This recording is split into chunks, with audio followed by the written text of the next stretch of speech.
Welcome everybody to this annual members meeting. I'm Deborah Evans, I'm the chair of the Trust, and I'm very pleased that we've got this opportunity to share with you some highlights of the last year through our annual report, and also talk to you about our finances, our annual financial report, our accounts. So colleagues will be assisting me in making those presentations.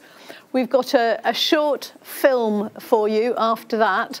And then we're going to talk about governors and what governors do, followed by some questions and answers. So if I can just introduce my colleagues sitting on the, I was going to say top table, but we decided it was better not to have a table.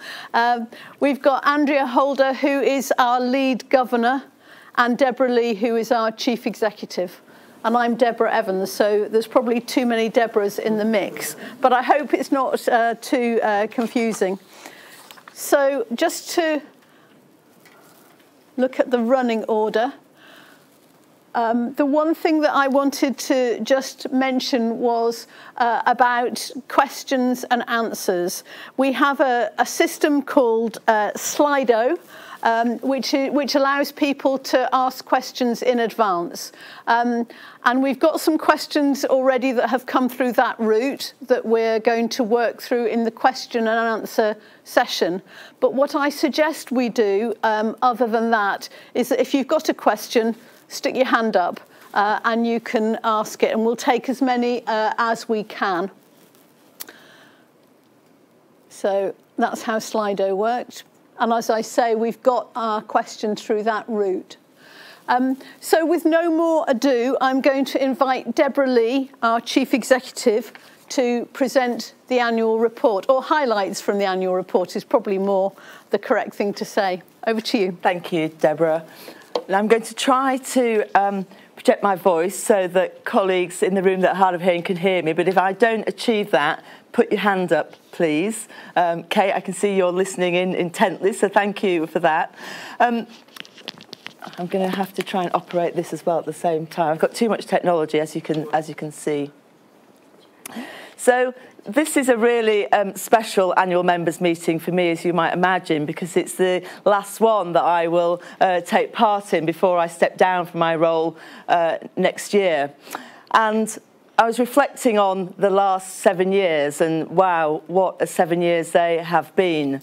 It has been an absolute privilege to occupy the role of Chief Executive. I have tried to combine what the qualities of a decent Chief Executive, which is strong leadership, but a sense of service as well. Despite what feel like some extraordinary challenges, not least those that we experienced during the pandemic, I feel immensely proud of what we've achieved together. And it's really tempting to look back on my last 7 years, but I'm going to spare that for the leaving speech, because the focus of this is the last year. But I'm immensely proud of what we've achieved together. And of course, the shadow of COVID is still with us. Every time I walk past the garden in Great Gloucestershire Royal, where we've paid respects to families that lost loved ones, and thankfully none of our staff, I'm reminded of that for some people this is still very acute. But also, of course, despite that tragedy, as well as that tragedy, we've had the impact on health and health inequalities that have been either aggravated or perhaps highlighted for the first time in some instances, but also the impact on waiting times. I'm going to touch on that a little bit later, but very significant impacts. And whilst I remain hugely disappointed, I do want to just dwell on that, because we were all very disappointed to receive the feedback from staff survey results in the last year, reflections from colleagues in the Care Quality Commission. But I remain determined. I'm here for a few more months. I remain determined and indeed confident that we can address their concerns together. There's some really strong evidence of the progress that we're making. Again, I'll touch on some of that. But I do believe that we can be an organisation where the vast majority of our staff would recommend us as a place to work and would recommend as a place to receive care to their friends and families. So what are some of those highlights? Well, when I came in, we were looking out at our hospital sites, and I think we felt that we were inheriting them as they were seen as a problem. 2 hospitals, what do you do with 2 hospitals? You want to provide everything everywhere. And we developed this vision that we described as fit for the future, and we saw our 2 hospitals as an opportunity rather than a problem. And we began to think differently, and out of that came our 2 centres of excellence. And we were successful in securing capital from outside of the trust to enable us to develop our sites and bring to life that vision. The buildings are just a vehicle. It's fantastic to work in new buildings, and when I walk around the bits of the site we've developed, you feel a different sense of morale in staff that are working in our new day surgery unit, for example, in Cheltenham. So the buildings matter, but it's what we do in those buildings that really make a difference to our patients and their families. And I just wanted to go slightly off-piste with the slides at the moment, because I received the most amazing slide deck, Mark, you and I reviewed it, from Kate Hellier, talking about stroke outcomes. Improvements in stroke. And stroke was one of the services that at the time was a little bit contentious. Parts of the pathway were being provided at Gloucestershire Royal. That felt like the right thing for some people. And the pandemic gave us an opportunity to test a different way of working because we had to. And out of that came a consultation and support from our communities, from the Stroke Association, that we would centralise stroke at Cheltenham General and build a centre of excellence. And of course, the proof is in the pudding, isn't it? So what did that achieve? I've been looking at some of the outcomes, and those of you who know much about stroke, you'll know that it's all about timeliness of care and specialist care. And I'm going to get these possibly wrong, because I haven't got them to hand, but broadly speaking, the time to access an image in an hour, so it's really important, that CT scan that confirms whether you've had a stroke, whether you've had a clot or a bleed, how we'll treat you. We've gone from achieving that for 74% of our patients now, from 54% prior to the centralisation. We looked at the other thing that's really important is the amount of time it takes you to get to a specialist ward. So stroke outcomes are heavily influenced by the specialist care that you get. And again, phenomenal improvements in access to specialist care in a stroke bed within 4 hours. And all of that is translating into improvements in mortality. So as a result of the centralisation, if you presume that the changes in those outcomes are what have influenced mortality, 29 fewer people died of stroke last year than would have done if we hadn't centralised that service. So some really concrete, tangible evidences that this centre of excellence isn't a flash in the pan. This is really changing outcomes for patients. We started the year with fewer patients waiting for elective care. You can see there, this is just the position, because we're talking about March 23, of what we achieved. That's one of the strongest positions in the South West. Some of that came from some bold decisions that we took during the pandemic to move to operate our sites differently. You remember the language at the time was kind of hot, cold, red, green, but effectively by changing the way that we delivered care, changing the pathways, and this was a contentious conversation at the time, we were able to treat more patients than most of the trusts were able to do, because we used our 2 sites for the opportunity that they represented rather than the problem that might otherwise have been seen to have done. And then over 78 weeks, again, one of just a handful of trusts, I think just 2 in the region, just a handful of trusts nationally, that came out of that year with no patient waiting more than 78 weeks for care. Now, as I say that, I'm thinking, my goodness, I'm pleased that we're doing well relatively, but 2 or 3 years ago, my career was about 18 weeks. Colleagues, I can see colleagues in the room smiling, we're disappointed because we weren't achieving 18 weeks. So this isn't great. We've got a long way to go, but opportunities to get there. We're a really strong performer in relation to many of the cancer standards, and this one in particular I want to draw attention to, because the 28-day faster diagnosis standard is one that really matters to patients. So this is when patients hear whether they've got cancer or not. If you're sat waiting for that news, whatever the news, the waiting is really anxiety-provoking, isn't it? So, and what's really positive about that is 90% of patients on that pathway will hear that they don't have cancer. So the sooner we can get to that point and share that news, obviously, the better. 10% will. If we get there quickly and get them into treatment quickly, then obviously their outcomes have got a better chance of being good outcomes. And I am going to highlight the CQC, because although it was a disappointing report, it's how you respond to those disappointments that define you. I'm really, really confident about that statement. And of course, what you can see there is that having gone from a mean of having a theatre never event every 59 days, we haven't had a theatre event for 551. We did that slide yesterday, for 551 days. Could you tell me what a never event is? I can tell you what a never event is. It's an event that, if you're following best practice, should never happen. So an example would be, for example, wrong site surgery. So you want to operate in the left hand, you operate in the right hand. So things that really shouldn't happen. And never events happen when people are operating in unfamiliar surroundings with unfamiliar teams, and that was very much the pandemic. We brought people over to Cheltenham to work in theatres that they hadn't worked in before with different teams. So whilst it's unacceptable, it is explainable. And the way that we approached that was through quality improvement, but the thing that I think's made the biggest difference, we approached it through the lens of culture. So what was it about the culture in theatres that was leading to this picture? And despite the concerns raised about maternity services, and those concerns were really valid and we have embraced them, there were some real highlights last year as well. So out of 121 trusts in the CQC's maternity survey, we were 7th out of 121 trusts. So this is what parents, what mums, dads, families told us about the care they'd received. And we were 7th out of 121, and I'm really, really proud of that. And the bit that I was more surprised about was that Gloucestershire was voted as the best place in England to give birth. Now, I've been able to find out less about the nature of that survey, who they asked, where and when, but again, it's a highlight from 2023 that I was proud of, and that the service was proud of. Because despite the reflections back to the service from the CQC, our colleagues in maternity have worked incredibly hard, with high vacancies, incredible challenges, not least during the pandemic when it was hard to deliver great care. So yeah, there are a couple of the highlights that I'd want to draw attention to. Then going on to a few more, our digital programmes. So 3 or 4 years ago, we set out our objectives, one of which was to embrace the digital era. We know that digital hospitals are safer hospitals.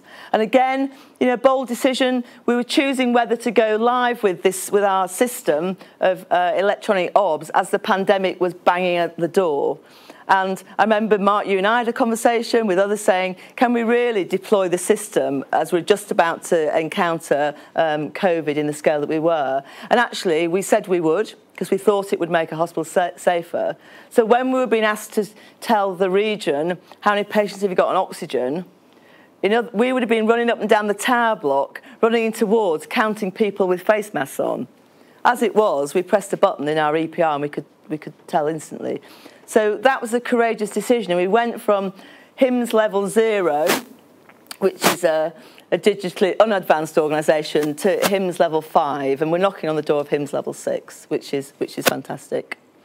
We rolled out a new model of care for patients with mental health crisis presenting in our A&E, and I'm going to cite Anne Davies here, because our governors were really passionate about improving the experience of people presenting in mental health crisis.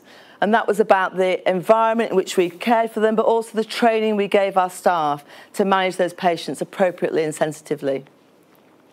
We launched our tobacco dependency scheme, so every inpatient in our wards will have a flag on our electronic patient record that says they're a smoker, and they'll receive a visit from the tobacco dependency team, who will sit down and talk with them about the opportunities for additional support to help them to stop smoking. And you will know that at any one time, around 2/3 of the patients in our beds are probably there attributable to smoking or other lifestyle things that they need to address. Our Quality Academy continues to serve us really well, and last year we had 22 silver projects. And again, trying to be, I'm a firm believer that trust that teach and that do research as well as deliver care are the best trusts. The combination, when I went to Bristol, we used to call it the tripartite mission, which I thought was a little bit, I don't know, not a phrase that doesn't trip off the tongue, does it? But trusts that combine that vibrancy that comes with being a teaching organisation, a learning organisation, a researching organisation, really brings to life care. And of course, it enables patients to access care that they wouldn't otherwise access through access to clinical trials. You can see there 2,500 patients recruited to participate in research of one sort or another. One of the highlights, Deborah and I danced around this a lot as whether we should do this, but after the staff survey results, we were really, really disheartened. And you don't get a lot of feedback through you get some hard facts and figures that said, the majority of staff would not have recommended our organisation as a place to work or receive care. We decided to write to every member of staff individually. So we know that emails don't always get read, and we know that ones from me sometimes don't even get read. So we decided to send a letter to people's home addresses that we timed would drop on their postmat on a Saturday when they might have a bit more time to read it. And we asked them to use a whizzy QR code and tell us the one thing that would make them think differently about recommending this as a place to work or receive care. And we got almost 3,000 staff came back with their suggestions as to what would make the biggest difference to them. And out of that came our staff experience task force that Claire Radley, our Director of People, has led. And they're working on the 4 projects that staff told us would make the biggest difference. And I saw a note from Claire last week who was looking for volunteers to come in at 9 p.m. to midnight, was it? To hand out meals as part of a project to give hot food to staff that are working nights because we don't have access to restaurants. So some really tangible things coming out of that. And then, of course, amazingly, staff still found time to write up the things that we're doing, to nominate each other for awards, national, local, regional. And there are too many to mention, but those of you that dip into my global from time to time will know there's rarely a global edition that doesn't celebrate somebody that's done something fabulous. And I'm not going to steal Karen's thunder, but obviously one of the key highlights was that we also delivered our financial plan. So what does the future look like? Well, we've got challenges ahead. You don't need to work in the NHS to understand the challenges that we face. It's an incredibly challenging time. But many of these challenges are opportunities. I firmly believe that. And I think for me, one of our biggest challenges relates to our people, to our colleagues, to our workforce. We know that not all of our colleagues feel as valued as we'd like them to do. However much we try, we still hear that colleagues tell us they don't feel valued. So caring for our colleagues in the way that we care for our patients is really, really important. Nobody wants anybody to come to work feeling anything other than valued and that they add value. So that's a really big focus for us. And attracting and retaining staff. I think retention is the big one. We invest in people, they invest in us. So retention has got can make the biggest difference to our workforce than any of the other initiatives around attraction, for example. So that's a really important one. But also thinking where we haven't managed to retain and we have got gaps, and some of our vacancies are quite long-standing, and some of these reflect national shortages. Again, being innovative about how we address those gaps, and innovative in terms of the roles. So as a trust, we do really well on developing colleagues to fulfil different roles. So, for example, if you come for an endoscopy in Gloucester Royal, you may have a nurse that undertakes your endoscopy. That's been the fodder of medical colleagues for a very long time. Shortly, if you come for a prostate biopsy, you're likely to have a nurse practitioner, as likely as you are a consultant urologist doing that biopsy.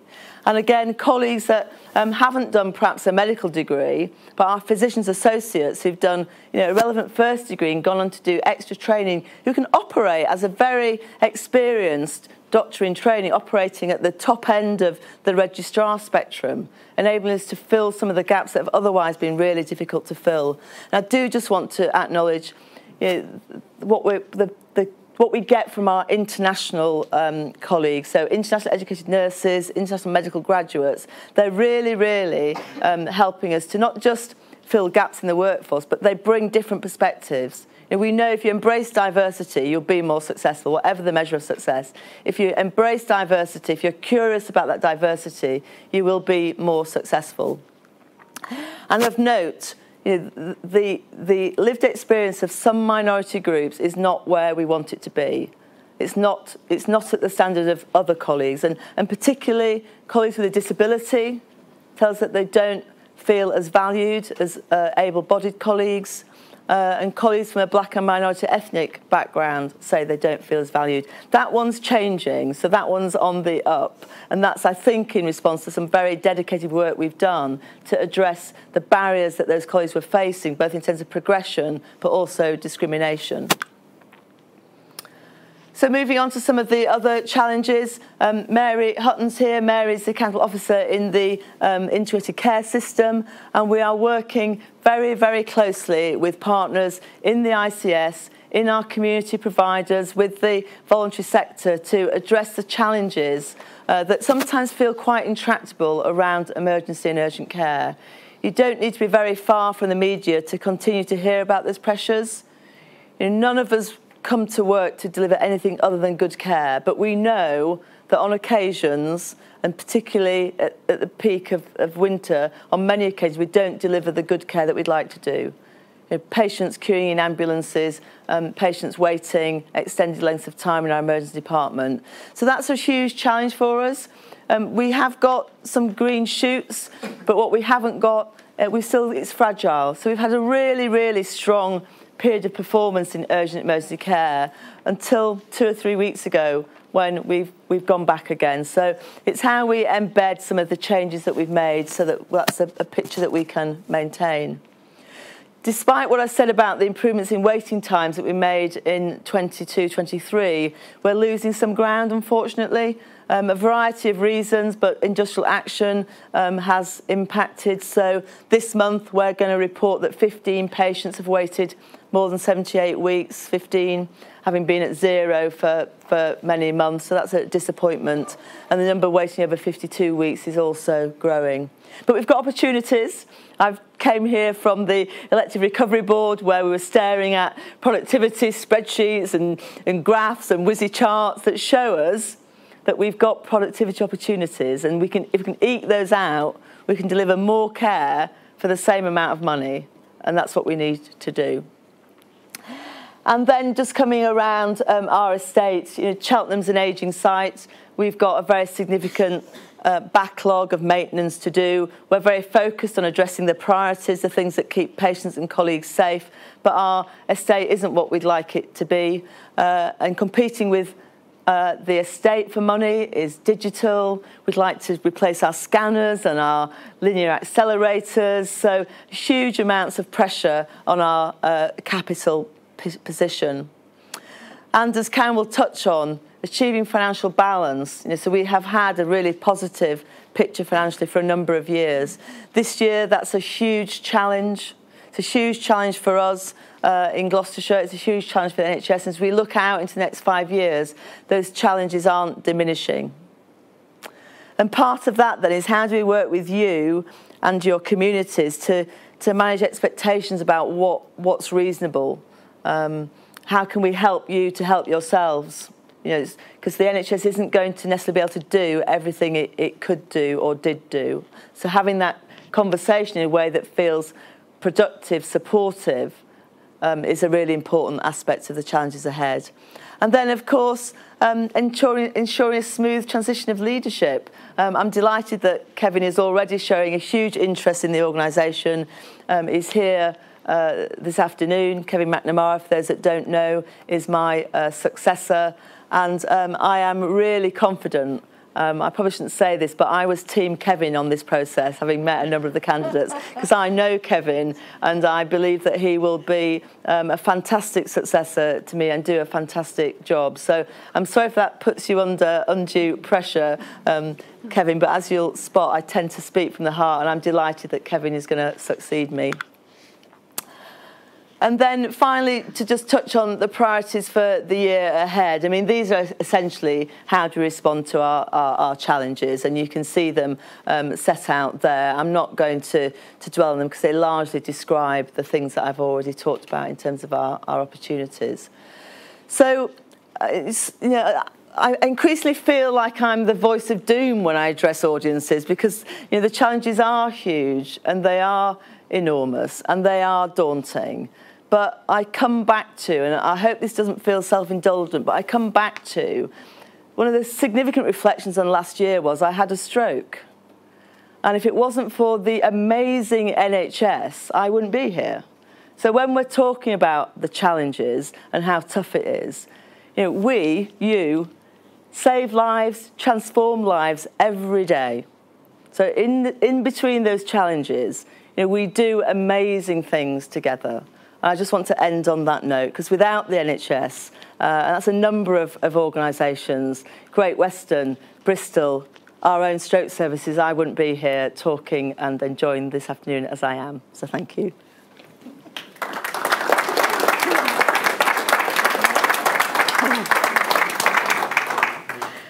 Thank you, Deb. And as Deb has said, there will be other occasions when we can thank her more fully for the work that she's done over the last 7 years. But I think you will all agree from the energy of her presentation that she's continuing to show as much commitment as she comes to the end of her term here as she did at the very beginning. And I think we are all the better for that. So thank you very much.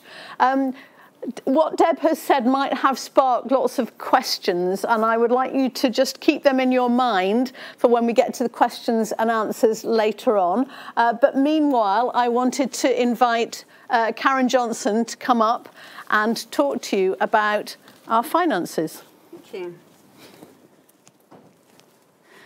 Good afternoon, everyone. For those who don't know me, I'm Karen Johnson. I'm Director of Finance for the Trust, so welcome. So I think I've got about 10 minutes with you, so to cover quite a big topic, really. So I'll do my best. So the first slide, so I'm going to cover revenue and capital last year, and I'll end with some of my thoughts and concerns around the current year and where we're going.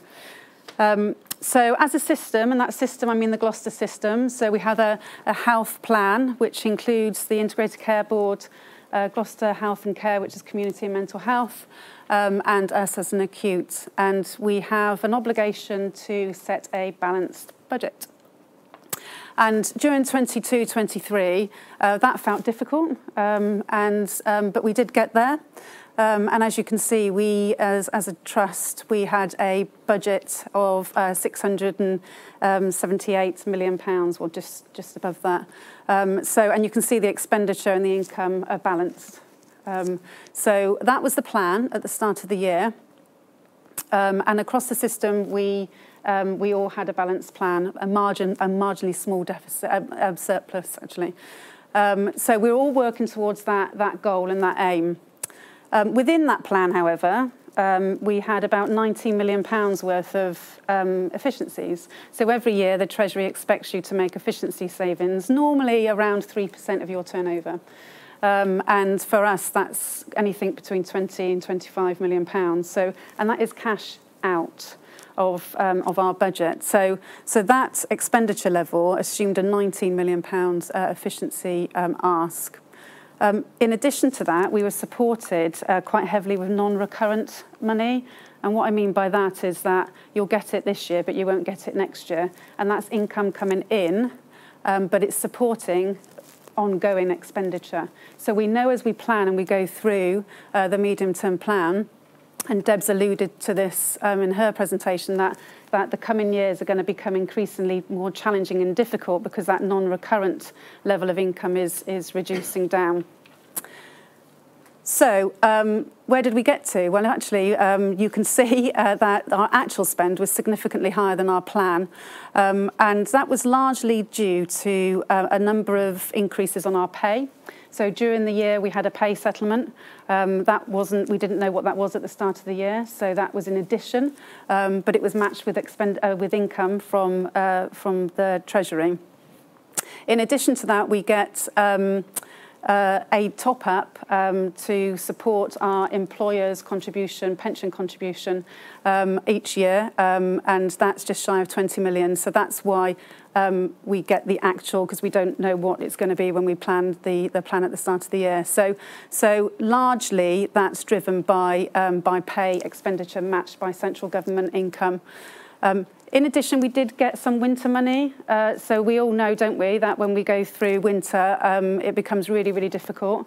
And flow is a big issue for all trusts across the country. And there was some non-recurrent funding to support flow and keep our ambulances out in the community rather than stuck outside our ED department for hours waiting to offload.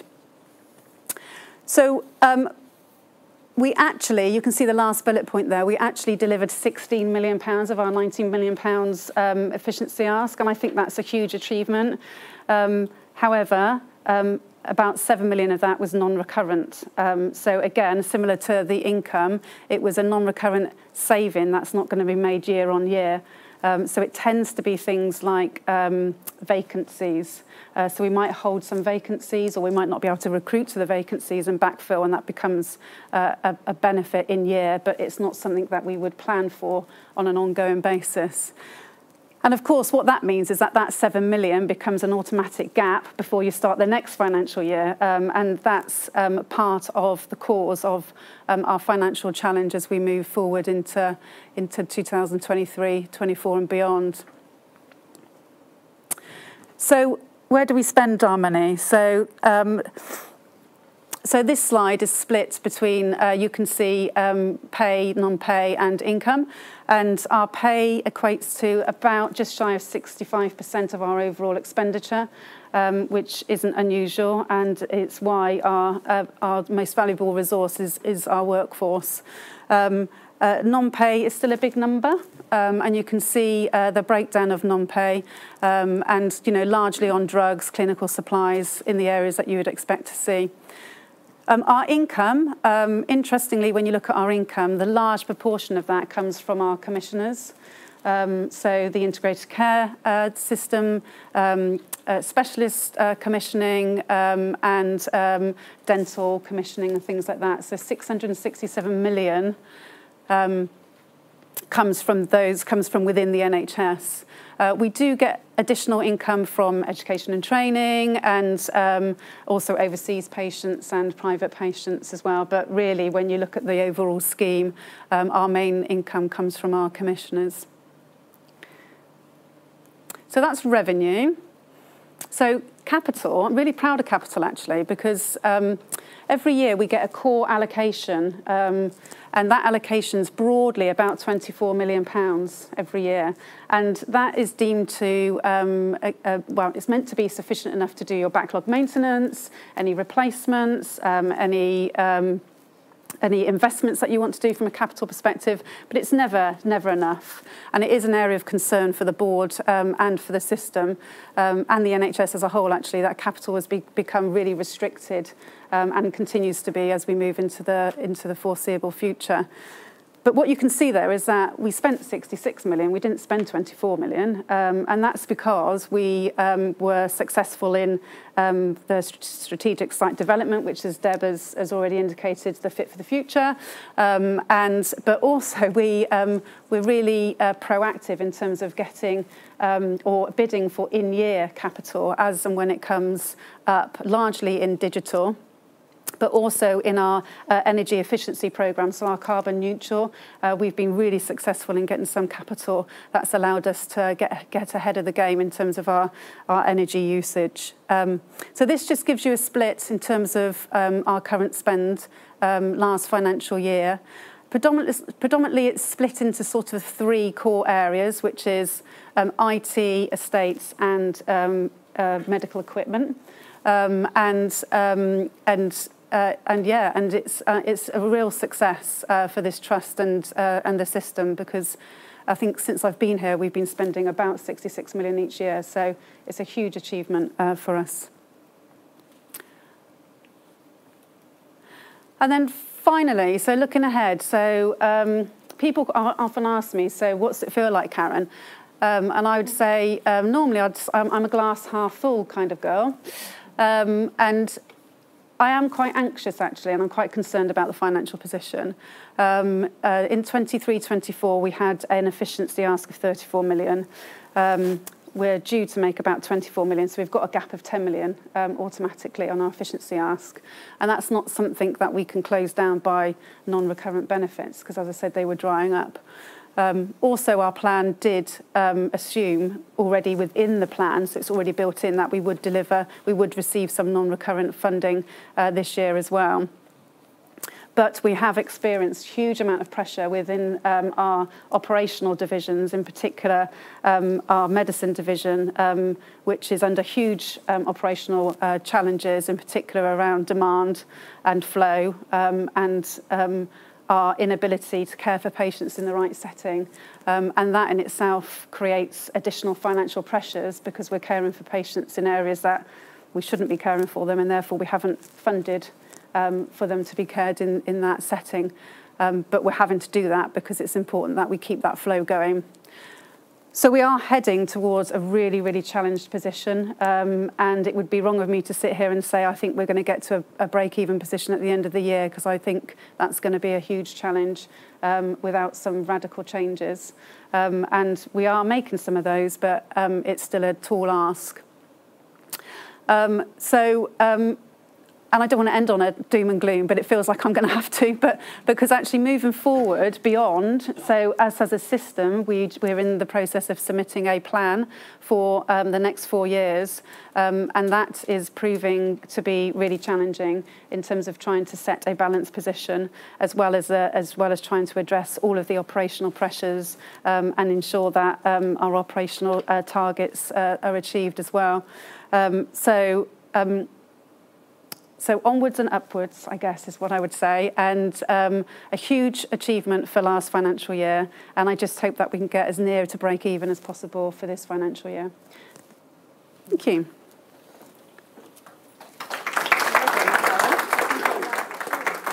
That's good. Thank you very much, Karen. Can you hold your question till later on? That's great, thank you. Thank you very much, Karen, for that summary of the good work that we've been doing on our finances for last year and looking forward to the end of this year and beyond. One of the things that always strikes me about the NHS is that despite all the challenges, we are good at innovating and good at optimising our performance. And that's what we're going to need to do, I think, as we go forward. So I want us to go on now to look at, this is our NHS 75 film. Well, I qualified in 1983, and I've got to say there's been fantastic change in surgery as it's developed in my lifetime. When we started, everything was open surgery, big cuts in the body to get at the organs, and that's really developed. Also, it's been refined so that from when I started, or prior to it, big innovations, I would say, how we've refined our surgery to be able to do cardiac surgery, transplantation surgery, heart, liver, kidneys. And then moving forward from that, through my early development as a surgeon, was the introduction of keyhole or laparoscopic surgery. And that's really, I think, been the major innovation in the last 50 years for sure, because that has really made a difference to patient recovery. And as we've refined the technology, it's just got better and better and better. Innovations over the past 25 years, which is how long I've been in and around surgery. The big things are enhanced recovery, which is where we work with the patient's physiology rather than against it. The physiology is very different when they're recovering from surgery, and we've learned an awful lot. The biggest innovation for me over the last 5 years has been the advent of robotic surgery. And here at Gloucestershire, we have a Versius system made by the Cambridge Medical Robotics, and we're one of the pioneers of that system in the UK. We're noticing enormous differences with that. It allows us to get into spaces that were very difficult to get to through minimally invasive and keyhole techniques before. It allows us an unparalleled view of inside the patient. It lets us see the tissue and all the blood vessels and the tumours that we're trying to cut out in much more detail. And it also allows us a greater freedom of movement when we're inside the patient, and it allows us to do things that we couldn't really think about doing before. Organ donation within the UK has been on a massive journey since 2008, when we had what was done was a task force recommendation by the government looking at how we could improve organ donation within the NHS. And we've been on this massive innovative journey since then, where we have turned around organ donation in this country. In 10 years, we managed to double the amount of organ donors we were having in the UK. We have changed our techniques and technology massively. Survival rates have gone up within transplantation. I was employed in January 2020 by NHS Blood and Transplant, and essentially my role is to make tissue donation normal as end-of-life care. So it's to normalise asking the question about tissue donation. So within Gloucestershire, we have a huge opt-in rate on the organ donation register, but nobody's asking the question. So my job is to work with the ward staff to allow them to talk to family members about the potential about tissue donation after somebody's died. With tissue donation, you can go on to donate things like your eyes, your skin, bones, tendons, all sorts of things. And as you can imagine, having a transplant for those types of tissue can really enhance your life.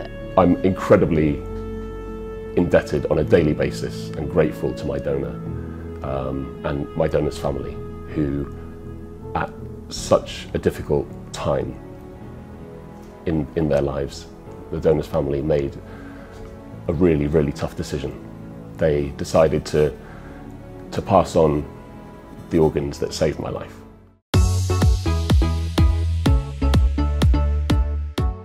As we mark the 75th anniversary of the NHS, we are celebrating some of the innovations that have shaped the care we offer today in Gloucestershire. I recognise that being diagnosed with cancer is completely life-changing. We are now able to say that 50% of those diagnosed with cancer live for 10 years or more from their diagnosis. Being a regional cancer centre allows us to offer outstanding care by having a concentration of specialist, multidisciplinary staff, state-of-the-art equipment and appropriate facilities on one site. More than 4,000 new patients are seen each year at our centre following a diagnosis of cancer. 27% of patients have radiotherapy to treat their cancer. We have 5 linear accelerators and are able to offer stereotactic ablative body radiotherapy to all eligible patients. This is a new way of delivering very targeted radiotherapy to tumours in order to minimise the number of doses required. We are also able to offer internal radiotherapy to ladies with gynecological cancers and superficial radiotherapy to those with skin cancers. We are currently piloting AI automatic contouring for radiotherapy. We are also able to improve length and quality of life for those living with cancer by offering drug treatment to control their disease. In breast cancer, for example, nearly 20 new drugs have been approved for use on the NHS since 2017, with 7 drugs approved in 2022 alone. I think you'll agree that that was very uplifting and encouraging. So we're going to move on to the next part of the meeting now, which is to just talk about our Council of Governors. If Andrea will come up and join me at the front. I'm going to start off by saying something briefly about how the board works at the Trust, and that is that we have a board which I chair, which is made up of executive directors, and some of them you've already heard from, and others will come to the front to answer questions as we go along, I'm sure. And we have a majority of non-executive directors, and in other words, lay people who have relevant experience. And a number of those colleagues are in the audience today. So it's our responsibility to oversee the Trust, to make sure that we've got good strategies like our Centres of Excellence strategy for the 2 hospitals, and to make sure that we are doing the very best for the people we serve, for the people of Gloucestershire, and the patients, and the best in terms of service delivery. So that's our role as a board, and we work closely with our Council of Governors. So foundation trusts, which is what we are, have a Council of Governors, and our Council of Governors is made up in a number of ways. So we have some councillors who are drawn from the 6 districts within Gloucestershire. So we have 2 from each of the districts normally. In some of these, there's just the head of a person, and that's where we've got a vacancy. But just to give you an idea about how that works, so we have some people who are representing a geographical area. And of course, in Gloucestershire, we have some very different areas because we've got the 2 cities of Cheltenham and Gloucester that are very different. We have our towns and a lot of rurality in between.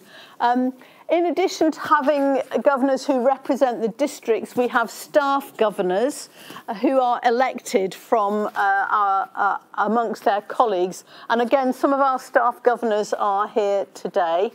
And they play a very important role. And it's a role I value because it's a very sensitive one, to try and put across colleagues' views on how we're doing. And we've talked about the staff survey and some of the sensitive issues that it uncovered.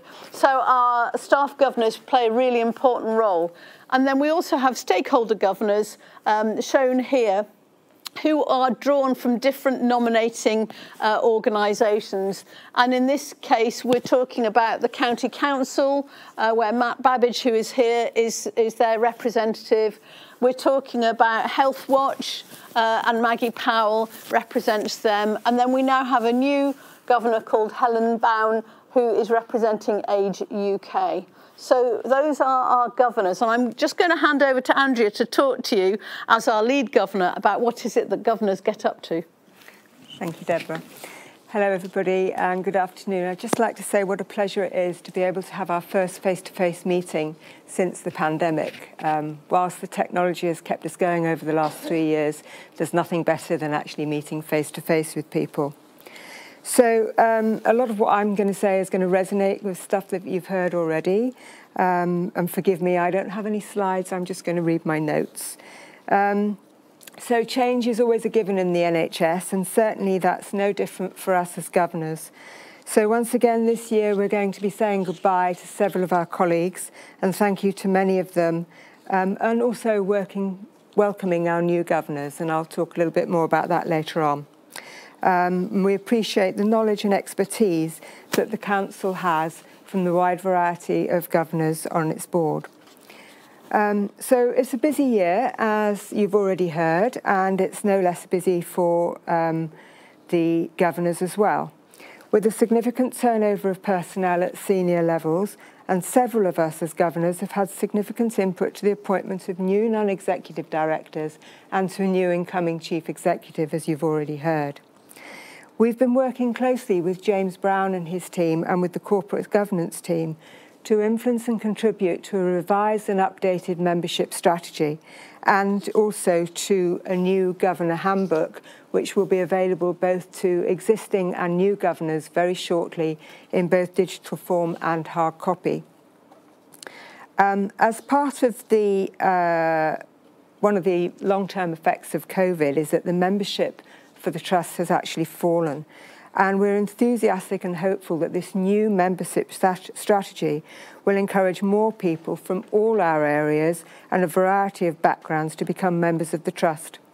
The public and patients are at the centre of what most of the governor's work is about, and so we intend to explore and diversity how we engage with members and the public in all our constituencies going forward.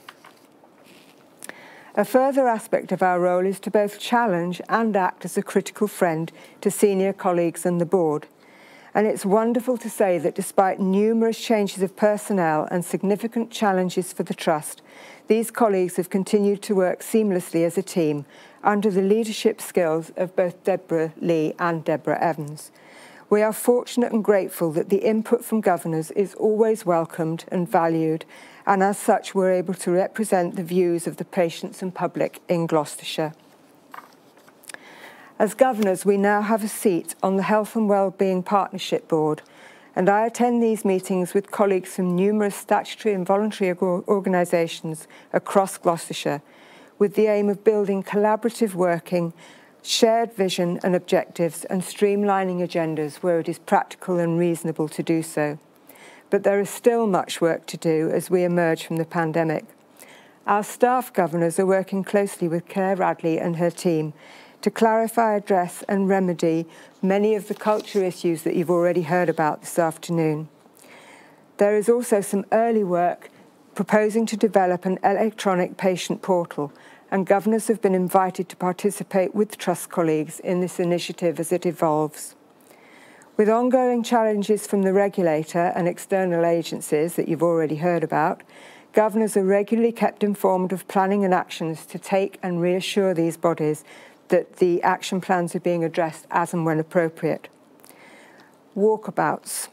This is an area that has been slow to resume since the pandemic, but I'm happy to say that a new revised format has been discussed and agreed with our non-exec colleagues and with the chief nurse, and these are due to resume next week, hopefully, fingers crossed. So as the Trust continues to emerge from the pandemic, it's exciting to look forward to the many opportunities over the next 12 months. I would like to say goodbye and good luck to those governors leaving the Council, namely Anne Davis, Pat LaRolland, Sarah Mather, Carolyn Claydon, Liz Berrigan, Adam White, and in a little while, Juliet Sherrington. Thank you all for your commitment, input and expertise, and I wish you well in whatever the future brings for you. I would also like to say how much Deborah Lee will be missed when she leaves the Trust. I know I will personally have benefited from her leadership and outstanding contribution and the advice and support she gave me when I became lead governor. And finally, thank you to all the current governors and to those joining us from now on, a huge welcome. On behalf of all of us governors, we look forward to continuing to work with Trust colleagues on behalf of all members of the public and the patients. Thank you very much.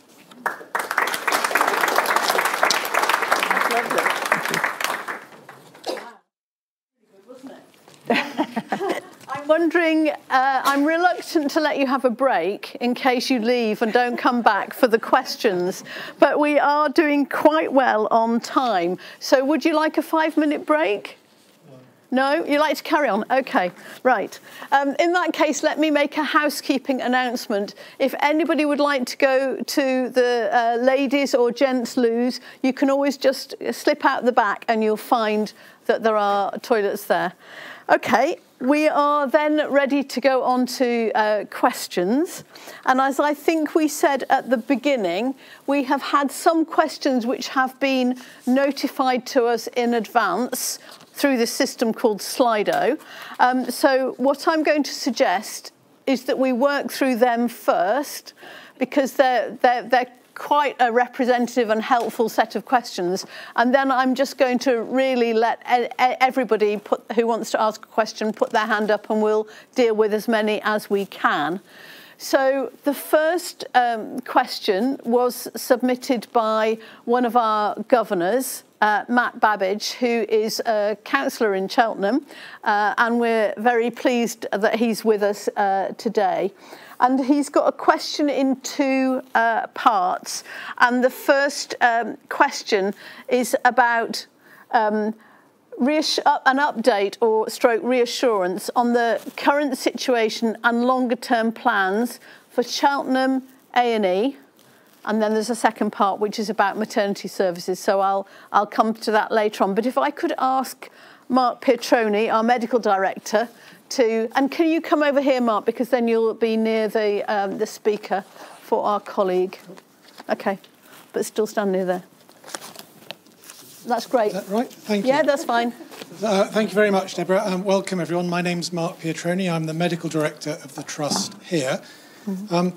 There's a lot of service change going on in the Trust at the moment. And as has been mentioned, we refer to Fit for the Future. In fact, there are two major parts of Fit for the Future, which we call Fit for the Future 1, Fit for the Future 2. Both of those have been through the formal process of public engagement, consultation and final decision. All the changes that are happening now were part of that process. One of the interesting things that I've realised recently is actually there's been so much change in personnel and in people that a lot of that conversation has been forgotten. And so as far as Cheltenham A&E is concerned, just to remind people that Cheltenham A&E was excluded from Fit for the Future, and there were no plans to change Cheltenham A&E in Fit for the Future, and all the service changes that we're rolling out now don't change that. So that situation hasn't changed and the trust position hasn't changed. I'm happy to say a few things about maternity if you'd like. Okay. So people are aware that maternity services around the country are under pressure. In particular, midwifery staffing is a huge problem for many trusts, if not all trusts. And that is slowly being resolved. And you may have seen in the press the government's investing more money in midwifery training. But of course, it takes years to train a midwife. That's not a quick solution. And in particular, in response to some of the regulatory action that we've had, we are focusing completely on having what we call one-to-one care in labour. So one midwife to every woman who is labouring. And as a result, in order to preserve that, we've had to temporarily close the birth unit in Cheltenham. Now, people, including the MP from Cheltenham, keep asking me, how temporary is temporary? Is it really temporary? And the answer is yes, it is temporary. We have a significant investment in Cheltenham, which is going to produce both a new or an additional obstetric theatre, a fifth obstetric theatre, and at the same time will produce a completely new birthing unit in Cheltenham. We wouldn't be investing in building a new birthing unit in Cheltenham if we didn't intend to reopen the birthing unit when staffing numbers allow. And the next question is, when will staffing numbers allow? And I'm afraid that is not a question to which I can give an absolute answer, because it depends on recruitment and our ability to maintain one-to-one staffing during labour. However, we have, over the next few months, an expectation of new midwife staffing of around 10 to 20, which will significantly help us with our vacancies. But I don't want to give a date and then not be able to commit to it. But Health Overview and Scrutiny Committee, which is a council committee, is holding us to account around that, and we give updates almost at every meeting around midwifery staffing numbers. That's great, thank you. I wonder whether we should add a comment about the postnatal beds at Stroud Maternity Unit as well, because that's something which we're also asked about. And I think it's actually the same answer, Mark, isn't it? Well, the answer is the same. We have reopened the birthing unit in Stroud, and it is staffed. The postnatal beds we've had to close temporarily for the same reasons. It's about releasing midwives to care for women in labour. And again, the Trust has been very clear that the moment staffing allows, we will reopen those beds. However, we recognise that may take some time. So we're in conversation with people like NHS England and other midwifery regulators to see whether we can come up with an alternative model of care. These are postnatal beds. These are women who have delivered, who in any other context might well have gone home. So you could argue might not need a midwife, but the regulations are such that if we open these beds, they should be looked after by midwives. Can we come up with an alternative model of care that is safe and would allow us to open those beds sooner? And that work is ongoing as well. Good. Thank you very much indeed. That's great. Matt, happy with that? Yeah. Okay, thank you. The next question is a question about staffing numbers, and it was submitted by Julius Marstrand. Is Julius here? Hello, Julius. Good to have you with us. I think this is a question which is it's a kind of rolling question, isn't it? You've asked it in previous years, so you're wanting to keep track of what staffing numbers look like over time, and it's about emergency departments. Deb, can I ask you to comment? Julie and I have already exchanged views on this. We will, as we always do, produce that information for you, ideally within a week. But yes, we'll make it available to others that may have an interest in it as well via the website. But yes. And to see it in the context of previously, so that people can see the trends? Yes, yeah, absolutely. And just to reassure you, I saw it an hour ago, but I'd like the opportunity to get somebody just to shake it about a bit and validate it. But yes, that's the base on which we've done it. And again, as in previous years, by staff group, by doctors, by junior doctors, by consultants, by nurses, etc. So yeah, as we've done before. So it's kind of rolling tally of where we are on everything. That's really good. Thank you. That was the next one. Moving on. This is one, I think, for Claire Radley, our Director for People. It's been submitted by Mike Ellis, who's one of our governors, Governor for Cheltenham. Mike, good to have you with us. So the question is, hang on, I've lost the question. Oh, there's 4 questions, okay. So, hang on a second. My pages are all getting mixed up. Julian? I think the first was about routes available for... Yes, what routes are available to staff to raise concerns about wrongdoing in the trust, whether clinical or administrative? That's number 1. Yes. So can I start, though, by saying... So I come over here. Oh, is it Then not? you're near... Oh. It's not that. It's this lady needs you to be near her mic. Is that better? Yes. Yeah. Okay. And I'm not sure I need that one then, either. No, you probably don't need it. Okay. Just shout up. Okay.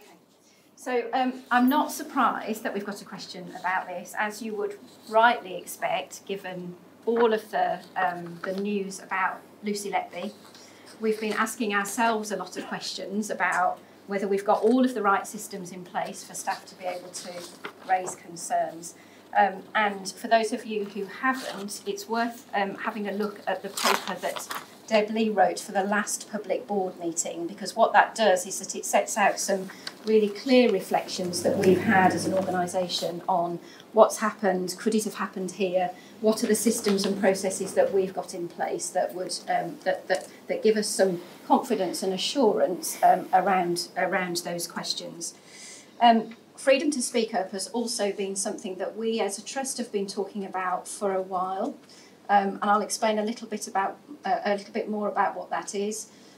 But we, as a result of both staff survey results and the CQC findings, have invested a lot of time and energy into the Freedom to Speak Up agenda, including having appointed a full-time lead Freedom to Speak Up guardian, which is something that the trust hasn't ever had before. So she's called Louisa Hopkins, and she started with us in April. So if I go directly to that question, so what are the routes? So we always advocate that staff start by raising concerns with their line manager. Oh, I do need a mic. Oh, okay. So we always advocate that staff start by raising concerns with their line manager. There may be occasions when we have a counter-fraud team that a staff member might choose to go to counter-fraud. But the really important bit about the Freedom to Speak Up service is that if staff feel that there are any barriers to them being able to speak up about any issue, and that barrier might just be that they have a fear about raising it, or it might be that they don't believe that their line manager has listened and acted accordingly. The Freedom to Speak Up service is there to be an advocate for that individual to be able to speak up. So we have a number of routes. So counter-fraud would be one, line managers, Freedom to Speak Up service, and probably several others. But those are the 3 key ones that I would draw attention to at the moment. Good, thank you. The second question was this one: can staff whistleblow without risk of losing their job or being referred to the General Medical Council or other professional body, and without risk of prospects for promotion being compromised? So the really simple answer to that question is yes. It is, the technical word for that is detriment. So if anybody believes that they experience detriment as a result of speaking up, then that is one of the things that Louisa, as the Freedom to Speak Up Guardian for the Trust, holds us account for.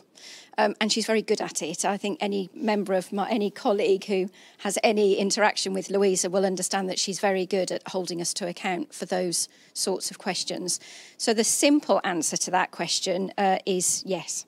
They should absolutely not be any detriment as a result of speaking up. Okay.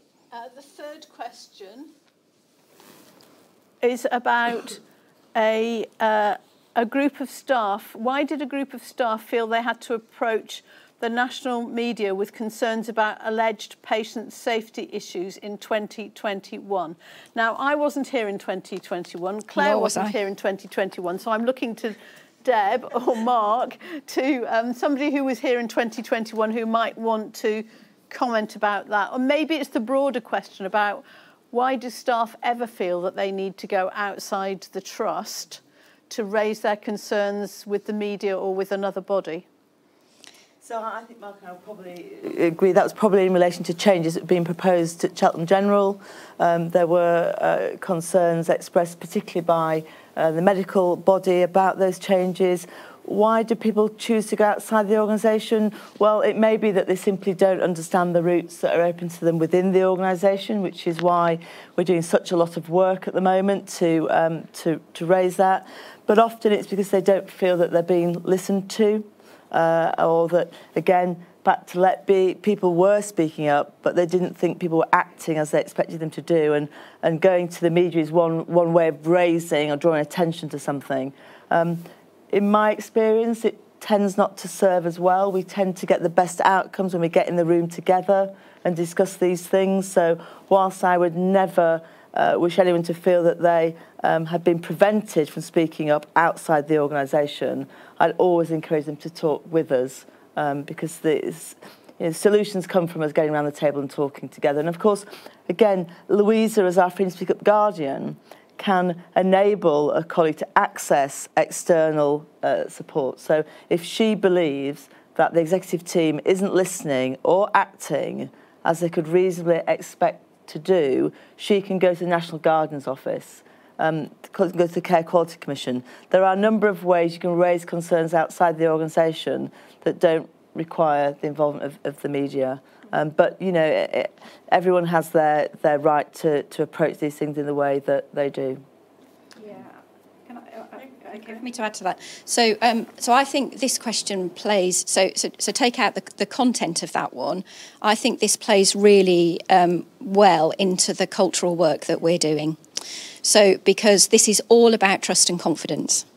And we know that people will say that they haven't always had the best experience of talking up in the past. That wouldn't be everybody all of the time, but we certainly know that there are examples of that being the case.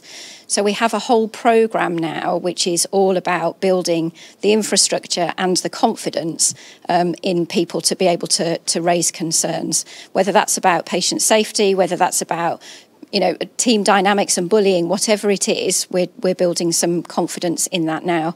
And we do know from the most recent data that we've had, so I think last year we had in total 98 concerns raised. So far, just this year, we've had 100. And for me, that starts to demonstrate that we've got staff who are starting to feel more confident about being able to do that. But very specifically, we've also made sure that we've commissioned Louisa to look back since the inception of the Freedom to Speak Up service in the Trust, just to be absolutely sure that there aren't any patient safety concerns in there that she thinks that we might have missed. So she's doing that for us at the moment. Good, thank you very much. And there's a fourth question.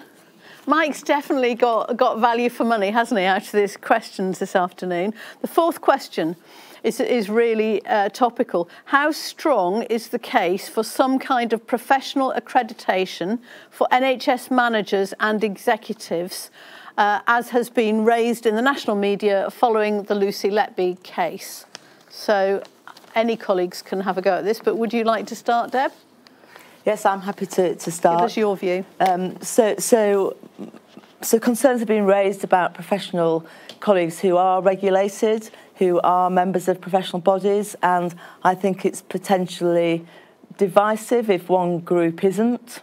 So personally, I'm happy for that to be examined. The Chief Executive of the NHS has said she's going to take a look at that. I think there's a distinction, important distinction to draw between accountability and professional regulation. I'm not professionally regulated, but I'm accountable and feel accountable to a number of different organisations, including the board, the Care Quality Commission.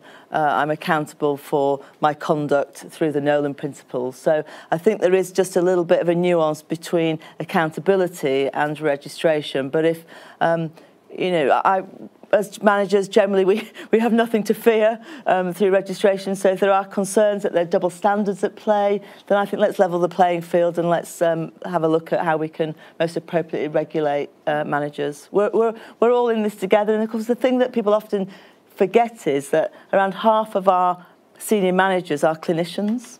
So this isn't, you know, the managers aren't unregulated, because as I said, half of them were regulated through their own membership of the General Medical Council or the Nursing Midwifery Council. But yeah, I've got no concerns about that question being examined. Good, and I think that's what's happening, isn't it, as part of the national response to what's gone on. And if again, Claire, you talked very eloquently about trust and confidence. If this promotes confidence in the public and our patients and our colleagues, then why wouldn't we look at it? Absolutely. Did you want to add anything to that? Only to say that the foundations are probably there. So we're expecting, well, we were expecting last month, probably this month now, a national document. So NHS England are publishing expectations of managers as a document, and there's going to be a suite of development products that sit alongside that. So you would expect, given the conversation that's happening now, that at least that might form the foundation of anything going forward. Good. Thank you very much, Claire. You can sit down for the moment. You might be called on again. Or go sit next to Mike, perhaps. Yeah, go and sit with Mike. There's a spare seat. Yeah. Then the other question that we had in advance came from Bren McKinney. Is he still here, Bren? Okay. So he's community volunteer. And he says, thank you to all the staff, volunteers and everyone working at the Trust. It's very much appreciated. Looking backwards at the time for this annual report and looking forwards to this time next year, what would the Trust like to do better to address inequalities for the people and communities we serve? Wow, that's a big question. Who would like to have a go at that question? I'm asking executives. Mark, please step forward. Thanks, Bren. Many of you will know that I used to be Director of Public Health, so although I'm not the lead exec for inequalities in this trust, it's something that's close to my heart. So two things, a bit of what we're doing, and we will get you a long list because there's a lot going on, but you may know that if you could wave a magic wand and stop people smoking, you'd have the single biggest impact on reducing health inequalities in this country. And so we have a significant new programme around smoking cessation, as Deb referred to in her talk. Because of our electronic patient record, when people are admitted, there's a flag on their notes if they're smoking, and they get visited by a member of staff. So we try not to miss any opportunity. And secondly, one of the groups that have the biggest disparity in physical health are those people with long-term mental health conditions. And again, we've spoken a little bit about the work we're doing around working with people with mental health conditions who present in our emergency department, which often is not the best place for them to present for care.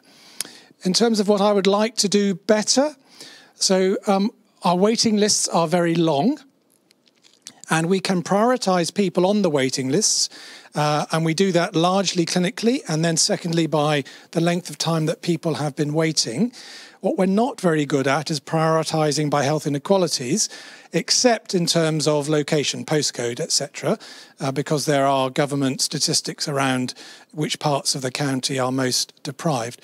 However, and we do that too, but there are two things we could do better. The first thing is that doesn't take account of things like if you are a self-employed plumber or carpenter or someone like that, and if you're waiting for a hip or knee operation and therefore not working, if you're the main earner in your family, it's not just your health that's being affected, it's potentially the health of your whole family. And most importantly, it's the people not on the waiting list. And this is where we link with our partners in the ICB and in the council in public health departments, because we can work with the people that we know about, but we know that people who are who live in more deprived areas or who are at the lower income scales, they're less likely to access healthcare when they need it. There are barriers to access associated with health inequalities, and the more we can get those people onto our waiting list from the hospital perspective, there are many other health problems, the more we can do to try and redress some of the health inequalities. We did that very well recently around lung cancer. And there's an example of a proactive piece of work where we recognised post-COVID that people weren't presenting in the numbers that we expected around lung cancer. And the issue was the people who weren't presenting, and the assembled health and care services in the county worked specifically around that. And now we are, sadly or rightly, we now have the expected number of diagnoses back that we do for lung cancer, which means those people are able to access treatment. But Bren, there's a long list. I can't see you, Bren. Where are you? Oh, he's gone. Okay, and we'll publish that along with the data that has also been requested. Just to add to that, there's another really good example which we're very proud of, and which James Brown may or may not want to speak to, which is our Community Wellbeing Reaching Out Together project, which works with local people who experience high level of health inequalities, and it's all about overcoming barriers to accessing health services. And I think in the first 12 months, which is the last 12 months, it reached about 17,000 local people. James, do you want to say any more, or is that enough of a headline for you? Yes, so we also publish an annual... You have to come to the front. Use the mic and stand near to that medallion. We work in partnership with the Community Health Trust as well with the project. So I think yesterday, the latest data was just over 20,000 people have been reached in the last 15 months. And each of those, is a story behind each of those people that we've reached. And every story is really powerful. And Juwaria and the colleagues in GHC really articulate those stories so well. And it's about signposting, it's about accessing services, it's about thinking differently to how you reach into those communities. And we also publish our annual review of community engagements. The latest one is also on our website, which we can link to. So a huge amount of work in this area, and the marketplace today, some of our partners together and talking about how we do things differently. But as always, the more we do, the more we realise there is to do.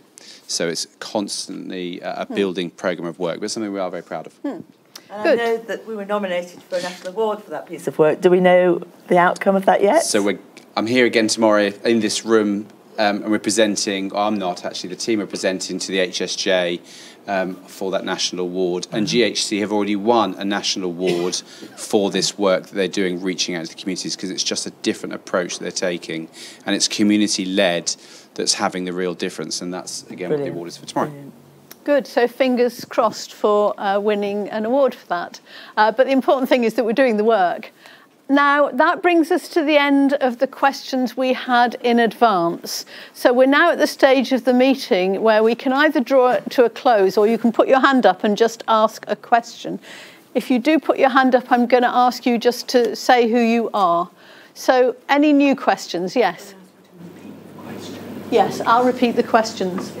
Yeah.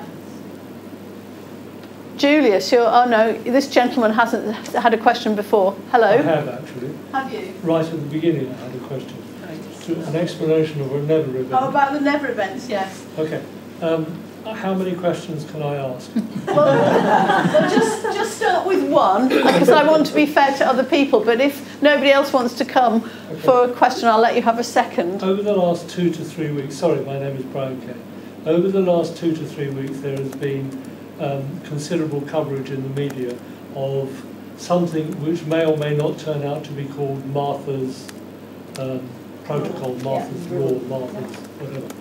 What do we as a trust have as a way of empowering patients to ask and to receive second opinions? Okay, thank you for that question. I'm going to ask Mark to answer it, but before I do that, I'm just going to repeat the question back so that everybody in the audience has heard it. The question was, there's been a lot of coverage in the past few weeks about a thing called Martha's Law or Martha's Rule, which is to make formal the ability to have a second opinion, particularly in an urgent or emergency situation. So what is the Trust's position on that? What do we think? So I'm asking Mark Pietroni, our Medical Director, to comment. Thank you for that question. Thank you. So the first thing to say is that it has always been the position that people can ask for a second opinion. And that has been consistent throughout the history of the NHS. What varies is the degree to which that happens and how it is received by the clinical team. In particular around Martha's Law, it was in paediatrics, and actually paediatricians, and I think is Russell still here, they are probably the best at this amongst medical professionals, because parents are obviously very concerned about their children, and they're best at involving parents in the care of their children, and then addressing their concerns, and then also relatively routinely inviting a second opinion from a colleague. Intensive care is another area where it's quite common for families to request a second opinion, and those teams work very well.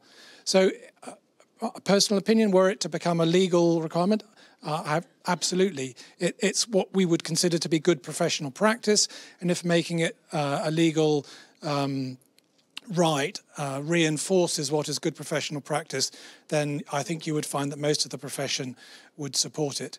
The final thing is, if by magic that was produced for me, is we are piloting, we're part of a pilot for something called Call for Concern, which is this is a pamphlet that's handed out to patients and their relatives when they're admitted to one of our acute wards. We started in Cheltenham. It's being rolled out to Gloucester either last week or this week or as I speak. And essentially it says, if you're concerned about your own care or the care of your loved one on that ward and you feel it hasn't been addressed by trying to talk to the nurses or the doctors of the ward, here's a telephone number you can ring, and you go direct to our acute care response team, which are a separate team who are skilled in the management of what we call the deteriorating patient, so patients who are getting sick. And we know that people who do that sort of care the whole time do it better than a junior doctor who does it from time to time, or even a consultant like myself. For most of the time, my patients aren't deteriorating rapidly. So that is a pilot we're running. We're part of a national pilot to see how it works.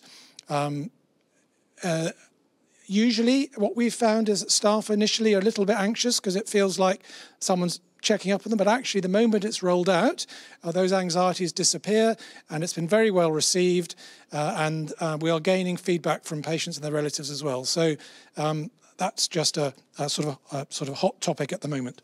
Thank you. That's good, thank you. Now I'm looking around to ask whether anybody who hasn't asked a question yet would like to ask one. Yes. It's not a question, it's a thank you. I received cancer treatment about 2 years ago now, and we all know how busy everybody is. I just want to have the opportunity to thank the whole team from the beginning of diagnosis to the end, that the treatment has been absolutely fabulous, and I just would like to be able to say a big thank you to all.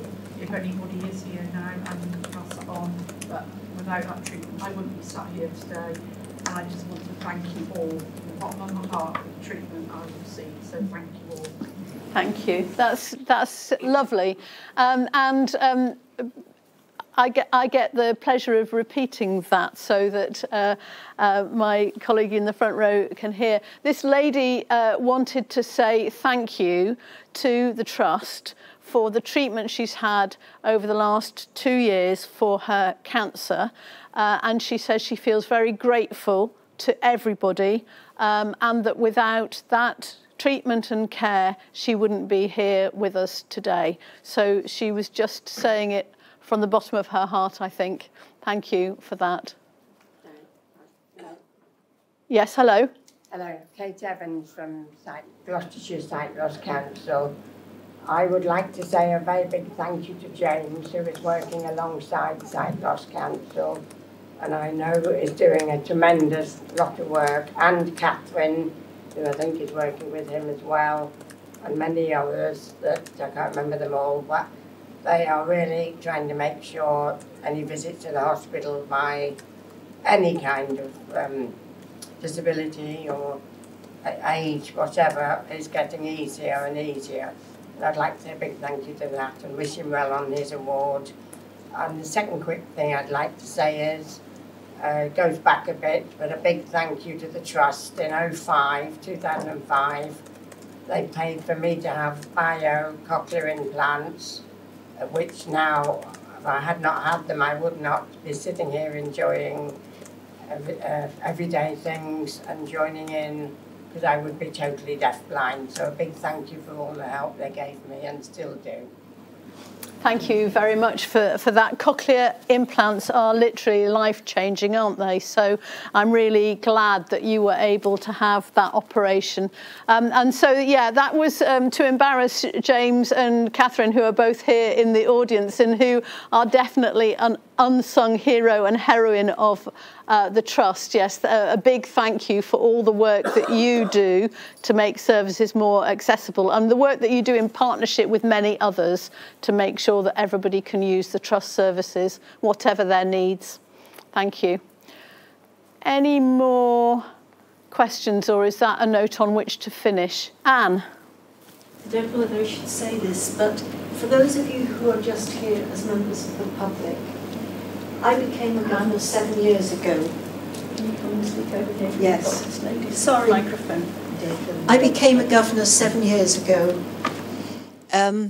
I actually came because I'd had care that wasn't, I thought, very good within the Trust, and I thought you could make more difference on the inside than on the outside.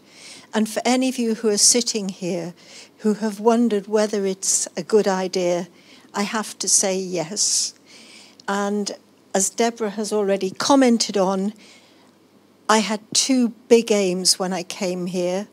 One was to make sure that young people were heard, particularly the 16 to 18 range, where they're not considered adults in the NHS and they're not considered children in the outside world, and also with mental health. And I have to say a huge thank you to everybody who's been concerned in listening to me, sometimes when I've been very outspoken, but they have listened, and I leave with a terrific high because the governor who is replacing me in the Cotswolds is 18 years old.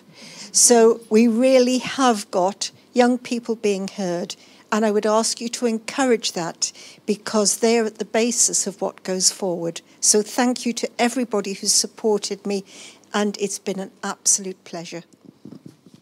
Thank you.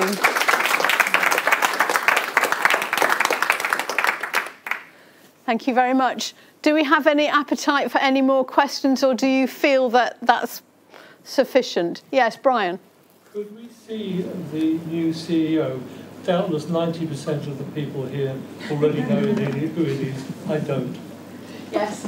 I'm inviting Kevin to come up to the front and just introduce himself to you and say a few words. Thank you. I wasn't expecting that. The last time I was in here, it was for the interview process, so getting flashbacks. My name's Kevin McNamara. I'm Chief Executive of the Great Western in Swindon at the moment. That's an acute and community provider. It was a primary care provider for about 30,000 patients for the past few years, but we've just transferred those services out. So I've got a good amount of knowledge across secondary care, community and primary care, really understand and appreciate the value that all of those services offer. and I've had obviously the opportunity to come to Gloucestershire. I'm really looking forward to it. So I'll be starting early in the new year. Never a great time to start any new job in the NHS because it's always a tricky month of January, but really looking forward to it, and looking forward to working with many of you in the room and with the local community. Great, thank you, Kevin. Thank you, Kevin. Any more questions or comments? Julius? I have one very quick question to Karen. Does the system still work where the government applies penalties to hospital trusts if they fail to meet financial sustainability targets? Because that was certainly a problem while I was involved in trusts. When if they fell short of those targets, they were actually penalised, which made the situation even worse.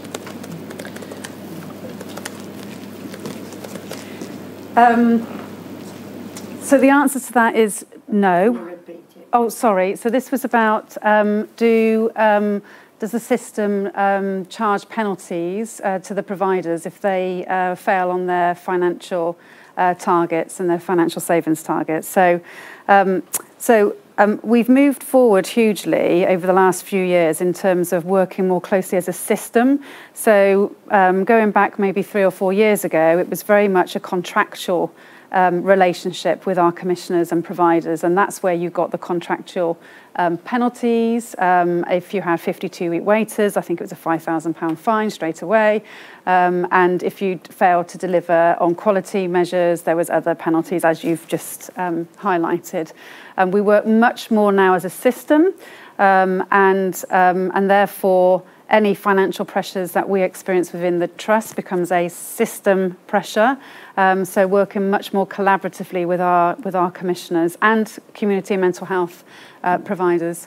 What I would say is that it does feel, so the heat in terms of the NHS, in terms of the financial position across the country is heating up, and there will be increased oversight to those systems that start to go adrift from their financial plan. So it's not without consequences, but not necessarily financial ones. Thank you. Thank you, Karen. Any more for any more? Okay. In that case, I'd like to close the meeting and thank you all for attending. I think it's been a really good meeting. We've had some great questions and good discussion. So thank you very much indeed. And I look forward to seeing you next year.